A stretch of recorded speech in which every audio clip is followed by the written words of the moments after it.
الذي كان نبيا وآدم بين الماء والطين وعلى آله الطيبين وأصحابه الراشدين.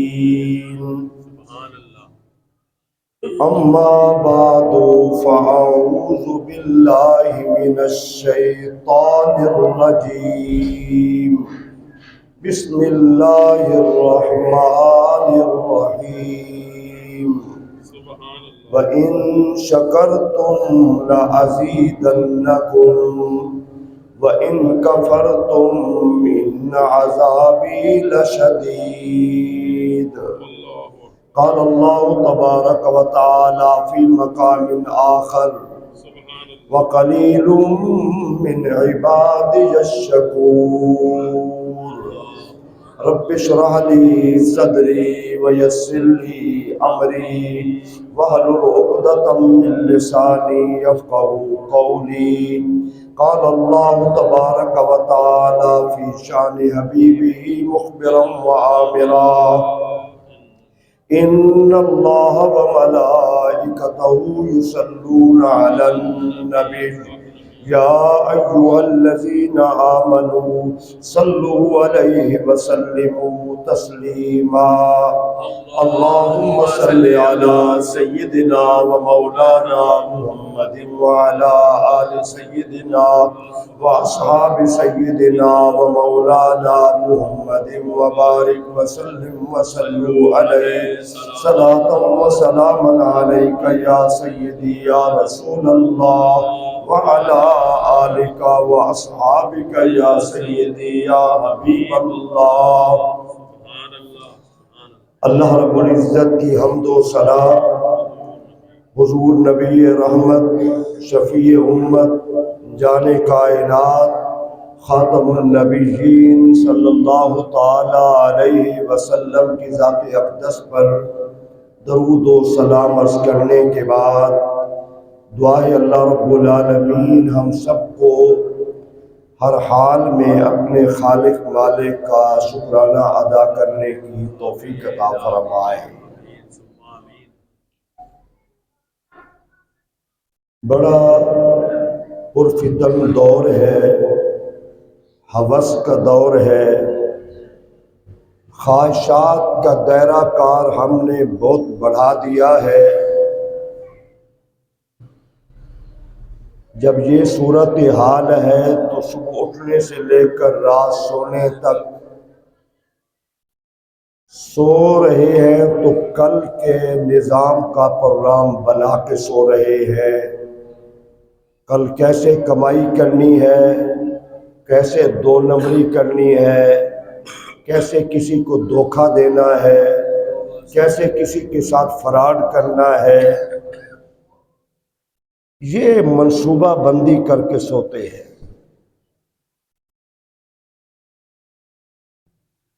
اکثریت جس سے پوچھو سارا نظام چل رہا ہے، گھر کا ہو باہر کا ہو معاملات ہوں، سارا نظام چلنے کے باوجود زبان پہ اللہ کا شکوہ روٹی پوری نہیں ہوتی. پتہ نہیں کس بندے نے، ظالم انسان نے یہ ذہن میں ڈال دیا ہے مسلمان کے ذہن میں کہ جب تک جھوٹ نہیں بولے روٹی نہیں چلتی. اس حد تک مسلمان کی سوچ گھٹیا بن چکی ہے، اس حد تک انسان گر چکا ہے کہ وہ برملا کہہ رہا ہے بھئی جب تک جھوٹ نہ بولے روٹی پوری نہیں ہوتی. ہر بندہ سوچے، ذرا غور کرے کہ رزق کا وعدہ تو اللہ نے خود فرمایا ہے، وَمَا مِن دَابَّةٍ إِلَّا عَلَى اللَّهِ رِزْقُهَا. ایسا کوئی جاندار نہیں ہے جس کا رزق اللہ کے ذمے نہ ہو. بچہ ماں کے پیٹ میں ہے، دنیا کو کوئی خبر نہیں ہے، اللہ رزق اسے وہاں پہنچا رہا ہے۔ پہاڑوں کے اندر کیڑے رہتے ہیں، اللہ رزق انہیں وہاں پہنچا رہا ہے۔ سمندر کی تہہ میں مخلوق رہ رہی، اللہ رزق انہیں وہاں پہنچا رہا ہے۔ تو اللہ کا تو بخشش کا وعدہ نہیں ہے، بخشش کا انحصار دو چیزوں پہ ہے، یا تو بندے کے اعمال صالحہ ہوں، یا پھر رب اپنے فضل سے معاف کر دے۔ یہ دو چیزیں ہیں۔ رہا رزق کا سوال، تو اللہ کریم کا رزق کا وعدہ ہر ایک سے ہے، کافر ہے، مشرک ہے، اللہ کا نافرمان ہے، بتوں کا پجاری ہے، مندر میں جا کے ان کے سامنے دست بستہ کھڑا ہے، اللہ تو اسے رزق دے رہا ہے۔ رزق کا وعدہ تو اللہ نے ہر بندے سے کیا ہے، اور ایک ہم ہیں بھائی، جب تک جھوٹ نہ بولے روٹی پوری نہیں ہوتی، نہیں۔ اللہ فرماتا ہے ان شکرتم لازیدنکم، اگر تم شکر کرو اللہ تمہیں اور زیادہ دے گا، وَإِن كَفَرْتُمْ إِنَّ عَذَابِ لَشَدِيدٌ، اگر تم ناشکری کرو گے میرا عذاب بڑا سخت ہے۔ اور اللہ اپنے بندوں کے مزاج سے باخبر ہے، اللہ فرماتا ہے وَقَلِيلٌ مِّنْ عِبَادِيَ الشَّكُورُ، میرے بندوں میں سے بہت تھوڑے بندے ہیں جو میرا شکرانہ ادا کرتے ہیں۔ شکرانہ اللہ قرآن میں فرماتا ہے وَإِنَّمَا يَشْكُرُ لِنَفْسِهِ، جو شکرانہ ادا کرتا ہے تو اپنے بھلے کے لیے، اپنے فائدے کے لیے۔ میں شکرانہ ادا کروں گا تو میرا اللہ رزق بڑھا دے گا، میرا اللہ میرے رزق میں اضافہ کر دے گا، اللہ مجھے سکون عطا فرمائے گا۔ اگر میں کہوں گا کہ نہیں کچھ بھی نہیں ہے، یہ ہے وہ ہے، اللہ فرماتے ہیں بندہ اپنا نقصان کر رہا ہے۔ کروڑوں کے مالک ہیں، کروڑوں کے ملے ہیں، فیکٹری ہیں، جائیدادیں ہیں، کوٹھیاں ہیں، گاڑیاں ہیں، ان سے بھی بات کرو تو وہ بھی اتنا ناشکر ہے۔ بس یہ بڑے مشکل حالات نے، اب تو گزارے بھی نہیں ہو رہے۔ کیا میں غلط کہہ رہا ہوں؟ اتنا بڑی جائیداد ہے اور سوچ یہ ہے بس جی اب تو گزارے ہو رہے ہیں۔ تو میرے بھائیو، اللہ نے ہمیں اس سے روکا ہے، اور اللہ کے رسول نے ایک جامع انداز میں بات کی ہے، جامع انداز میں، اور یہ حضور ہی کا خاصہ ہے کہ رحمت عالم صلی اللہ علیہ وسلم انتہائی مختصر کلمات کو بہت بڑی بات بیان کر دیتے۔ اب ذرا غور فرمائیں حضور نے کیا فرمایا، اپنے سے نیچے دیکھو، کتنا مختصر بات۔ اپنے سے نیچے دیکھو گے تو شکرانہ ادا کرو گے، اپنے سے اوپر دیکھو گے تو ہے بڑھ جائے گی۔ آج کیا مولانا صاحب ہے، کیا پیر صاحب ہے، کیا سرمایہ دار ہے، ہر بندہ اپنے سے اوپر دیکھ رہا ہے، نیچے کوئی نہیں دیکھتا۔ نیچے کیا؟ مثلا میرے پاس موٹر سائیکل ہے، میں اگر دیکھوں گا کہ دوسرے کے پاس وہ بھی مولانا صاحب گاڑی ہے تو پھر ہوس بڑھ جائے گی۔ میں نے اسباب تلاش کرنے ہیں، ذرائع ڈھونڈنے ہیں، کوشش کرنی ہے کہ میں اس سے آگے بڑھوں۔ اگر میں نیچے دیکھوں کہ ایک وہ میرا بھائی جس کے پاس سائیکل بھی نہیں ہے، سائیکل بھی نہیں ہے، اور دیکھیں اگر اللہ نے ہمیں چھوٹا سا گھر دیا ہے، اگر ہم اوپر دیکھیں اس کے پاس 5 مرلے کا 10 مرلے کا گھر ہے تو پھر کبھی شکرانہ ادا نہیں ہو سکتا، پھر ہے اور ہوس بڑھ جائے گی۔ آج ساری دنیا اسی پہ لگی ہوئی ہے۔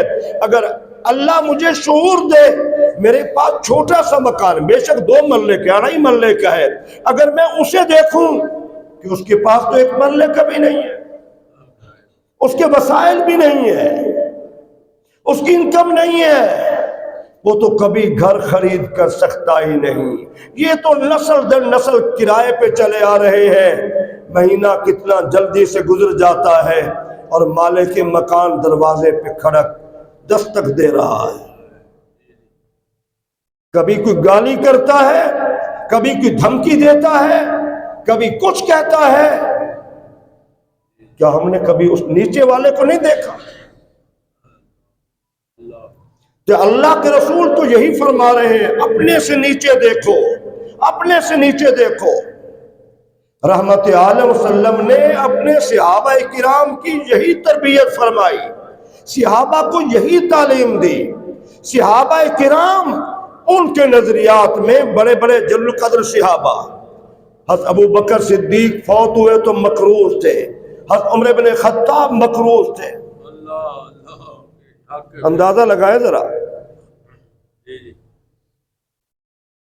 کتنا عالی مطلب۔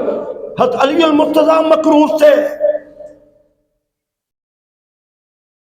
چاروں خلفاء راشدین میں سیدنا عثمان غنی ذی النورین رضی اللہ تعالیٰ عنہ سرمایہ دار تھے، اور پھر وہ سرمایہ دار آج کی طرح نہیں،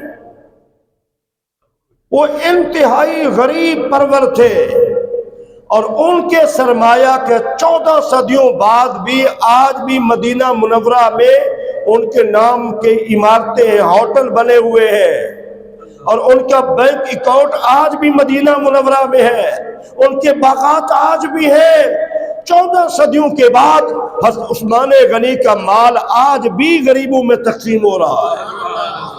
نعرہ تکبیر، اللہ، نعرہ رسالت، سیدی مرشدی، تاجدار ختم نبوت، عظمت صحابہ کرام۔ وہ حالات کہ حضرت امیر حمزہ رضی اللہ تعالی عنہ حضور کے چچا، حضور نے ان کے لیے فرمایا اسد اللہ و اسد رسول ہے، میرے چچا امیر حمزہ اللہ کا بھی شیر ہے اور میرا بھی شیر ہے، کفن پورا نہیں ہو رہا۔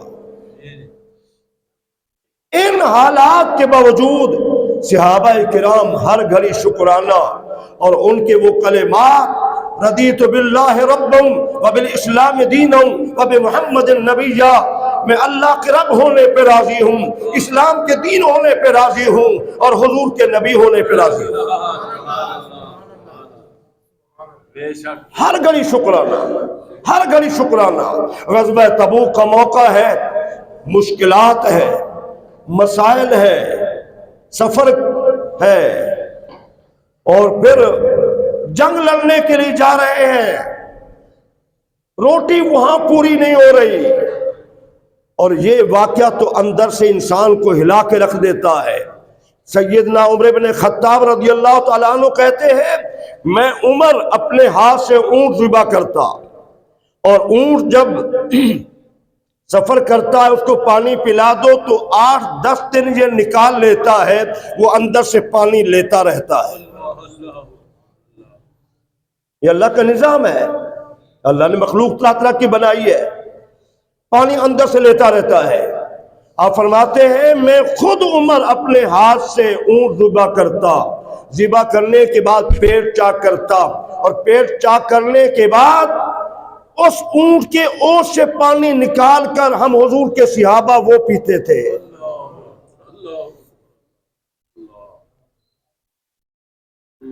اور پورے دن میں اس میدان میں ہمیں 1 یا 2 کھجوریں ملتی تھی۔ آپ ذرا غور کریں، ذرا آج ہماری زبانوں پہ ناشکری بڑھ گئی ہے۔ پورے دن میں 1 یا 2 کھجوریں اور اونٹ کے اوٹ کا پانی، پھر بھی زبان پہ شکرانہ ہے، الحمدللہ الحمدللہ رضیت باللہ ربا وبالاسلام دینا وبمحمد نبیا۔ ہم اللہ کے رب ہونے پہ، اسلام کے دین ہونے پہ، اور حضور کے نبی ہونے پہ راضی ہیں۔ آج قتل کیوں ہوتے ہیں، جھگڑے کیوں ہیں، نفرتیں کیوں ہیں؟ ہوس ہے، ہوس ہے، اور ہے بڑھ گئی ہے۔ ہمارا دین ہمیں کیا کہتا ہے کہ شکرانہ ادا کرو، شکرانہ ادا کرو۔ حضور نبی کریم رؤوف الرحیم صلی اللہ علیہ وسلم کی زندگی مبارک آپ اس پہ غور کریں۔ آپ نے پوری زندگی، علماء نے کہا ہے کہ تقریباً آپ کی جو خوراک بنتی ہے وہ تقریباً 14 کلو کے قریب بنتی ہے۔ اور یہ بھی حضور نے فرمایا اگر میں چاہوں تو پہاڑ میرے ساتھ سونے کے بن کے چلے، لیکن الفقر فقری، میرا فخر فقیری میں ہے، امیری میں نہیں ہے۔ میں چاہتا ہوں ایک دن کھاؤں، ایک دن میں کھانے کے بغیر وقت گزار دوں۔ کیا ہے؟ شکرانہ، شکرانہ، شکرانہ۔ رحمت عالم کی جو تعلیمات ہیں ہمارے لیے وہ کیا ہے؟ شکرانہ ادا کرو۔ گھر سے اندر جائیں تب ہماری خواتین ہیں ناشکری ہے، گھر سے باہر آئیں تب ناشکری ہے۔ جدھر دیکھو ہم حضور کی تعلیمات جو سرے سے بھول گئے ہیں۔ شکرانہ ادا کرنے سے اللہ فرما رہا ہے وَإِن شَكَرْتُمْ لَأَزِيدَنَّكُمْ، اگر تم شکر کرو گے اللہ تمہیں اور دے گا۔ بھئی روٹی تھوڑی ہے، سکون قلبی ہے، شکرانہ ادا کر رہے ہیں، یہی اللہ کا انعام ہے، یہی اللہ کا احسان عظیم ہے۔